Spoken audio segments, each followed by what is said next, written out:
Okay, Salem's Lot 2024. I gotta ask, did the director just read a brief summary of the plot of the book and barely remember it? This film, not only was it a terrible adaptation, but it's just not a good film. It was supposed to come out a few years ago and it was shelved, and honestly, I think it should have just stayed on the shelf. You don't get to spend enough time with any of the characters to care about them. The way they come to the conclusion that, oh, we're dealing with vampires is borderline laughable. You don't even get to spend any time with the villains like Strucker or Barlow. And when we finally get to see Barlow, the makeup is so cheap looking, I thought it was CGI at first. It might have been, I don't know. This movie just doesn't do a lot of interesting things.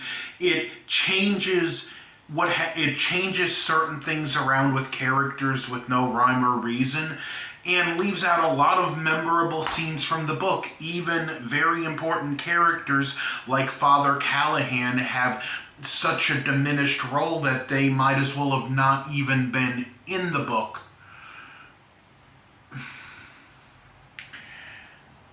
I really don't have much to say about this one.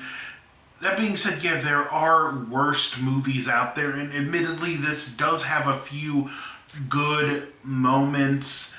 The character Mark Petrie, I'll admit, this young actor, he deserved to be in a better vampire movie because he absolutely stole this show in this. Not just the actor, but the character. This kid single-handedly kills more vampires than any of the other characters in this film combined. But this film's biggest crime, it takes zero time to build any suspense or mystery.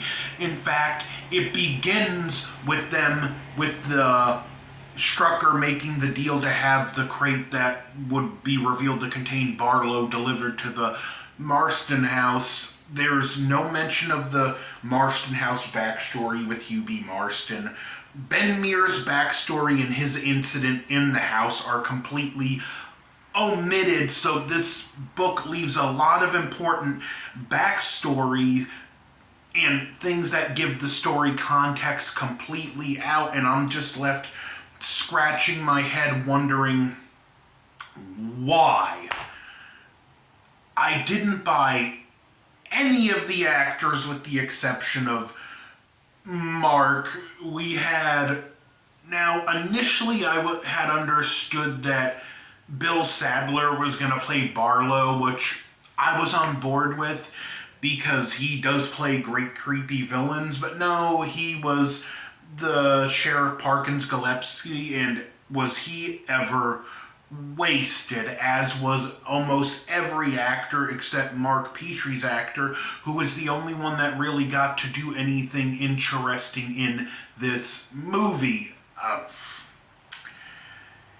It really should have stayed on the shelves. I seen a video talking about an interview with Stephen King, and he was praising this movie, and he mentioned a scene in a hospital that felt like something that was early John Carpenter, and that scene in the hospital, it wasn't nothing to write home about.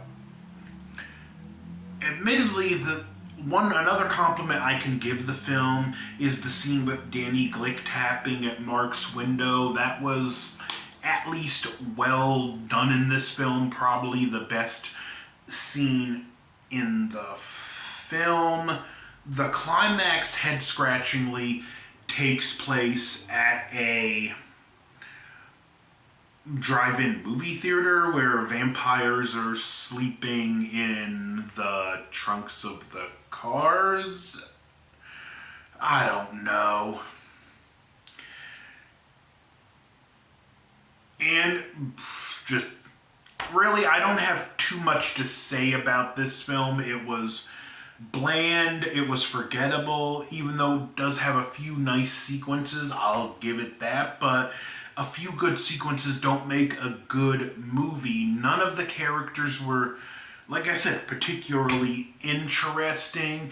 It goes by way too fast.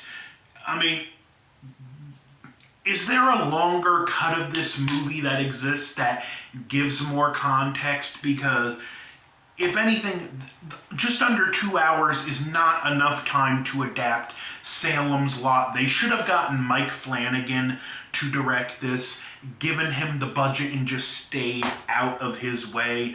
The book Salem's Lot is phenomenal. I like the 79 miniseries. I even like the 2004 miniseries despite its problems. But this one is just, it is the worst of the Salem's Lot properties. Just avoid at all costs. Like, share, comment, subscribe. I'm done talking about this movie. Over and out.